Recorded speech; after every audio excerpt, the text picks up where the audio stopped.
मुरादाबाद के मुंडा पांडे क्षेत्र का ग्राम चंदनपुर ईसापुर का मामला सामने आया, जहां ग्रामीणों ने आरोप लगाया है कि ग्राम में चकबंदी चल रही है। कुछ जमीन चकबंदी से बाहर कर दी गई है।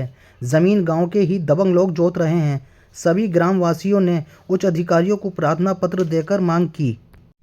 किसानों की जमीन कटने के बाद कम है, उनकी जमीन पूरी की जाए। प्रार्थी चरण सिंह चोटीवाला निवासी चंदनपुर ईसापुर का आरोप है कि मैंने उच्च अधिकारियों को लगातार शिकायती पत्र देकर इंसाफ की गुहार की, लेकिन अभी तक कोई भी कार्रवाई नहीं की गई है। अब प्रार्थी ने मुख्यमंत्री योगी आदित्यनाथ जी को पत्र देकर इंसाफ की गुहार लगाई है। भाई क्या नाम आपका? मेरा नाम ओमपाल सिंह है। कहाँ के निवासी? मैं ग्राम चंदनपुर ईसापुर का निवासी हूँ। अच्छा, आज जो आप एक विरोध कर रहे हैं, एक मांग कर रहे हैं, जो भूमि कटी है गंगा के पानी से, क्या मांग? देखो, मैं तो ये चाहता हूँ कि जो जिसके खाते से जमीन कटी है उस पे उसी का अधिकार है।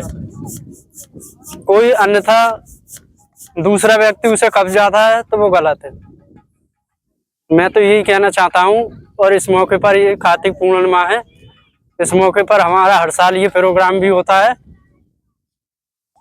अच्छा, जो जिन लोगों ने कब्जा कर रखा है या कोई अवैध तरीके से जोत रहा है, क्या पूरा मामला ये है साहब का, जिसके जैसे खेत, जिसका जैसे छक कट गया तो उसके पास में जमीन है।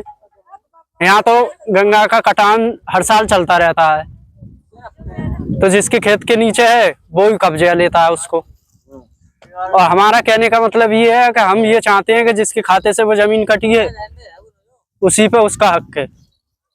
मेरा नाम चरण सिंह। कहाँ के निवासी हैं? मैं ग्राम चंदनपुर ईसापुर का रहने वाला हूँ।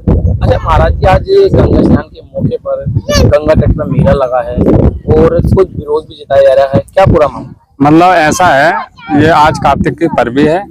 प्रत्येक साल यहाँ पर मेला का आयोजन किया जाता है। अपनी बार इस बाढ़ की वजह से किसी कारणवश ये सामने एक मंदिर था, ये बगल में जो कट चुका है, गाँव वालों की सहमति से ये मंदिर बना था। गंगा के कटाव के वजह से आज इस पूरे ईसापुर में जो चकबंदी हुई थी, इस चकबंदी में 200 बीघा से ज्यादा भूमि चकबंदी से बाहर कर दी गई है। और इस भूमि को जो गांव के दबंग व्यक्ति हैं उनके द्वारा जोत ली गई है। जो गरीब व्यक्ति हैं उनकी कोई सुनाई नहीं है। आपने देखा होगा, ये मतलब गंगा का पानी उतरने से पहले ही लोगों ने भीटा लगाने शुरू कर दी। मेरा कहने का मतलब है, मैंने योगी जी के यहाँ शिकायत की है, डीएम साहब के यहाँ शिकायत की है, कमिश्नर के यहाँ शिकायत की है, डीआईजी के यहाँ शिकायत की है। जहाँ तक कि जो आरोपी है उसने मुझ पे एक बार राइफल से भी हमला किया था। मैंने राइफल के बारे में कहा तो हमारे थाने के ही दरोगा जी ने ये कहा कि हमें एक फोटोग्राफर दीजिए। आप एक बात बताइए, आप अगर कोई भी व्यक्ति अगर राइफल लेकर आए तो क्या हम वीडियो बनाएंगे या अपनी जान बचाएंगे? अच्छा, लगातार आपने शिकायतें की हैं, योगी महाराज जी के यहाँ भी शिकायत की है, अभी तक क्या शिकायतों का संज्ञान लिया गया? शिकायतों का संज्ञान यह है, पैसा ले करके जो हमारे क्षेत्र के कार्यकर्ता हैं, जो अधिकारी हैं, आरोपी ने बताया है कि मैंने 60,000 रुपये चकबंदी अधिकारियों को दिया है, 40,000 रुपये मैंने थाने में दिया है। और मुझसे कहा तो उससे कुछ नहीं होने वाला, चाहे कहीं तक भी घूम ले। क्या मांग करना चाहेंगे? मेरी मांग ये है, जो मेरे गांव की 200 बीघा से ज्यादा भूमि है, जिन व्यक्तियों के चकों से कटी है, या तो उनमें जुड़ जानी चाहिए। अगर जुड़ती नहीं है तो उन्हें उनके कागजों अनुसार बराबर नाप दी जाए, अन्यथा एक व्यक्ति इस भूमि को ना जोते।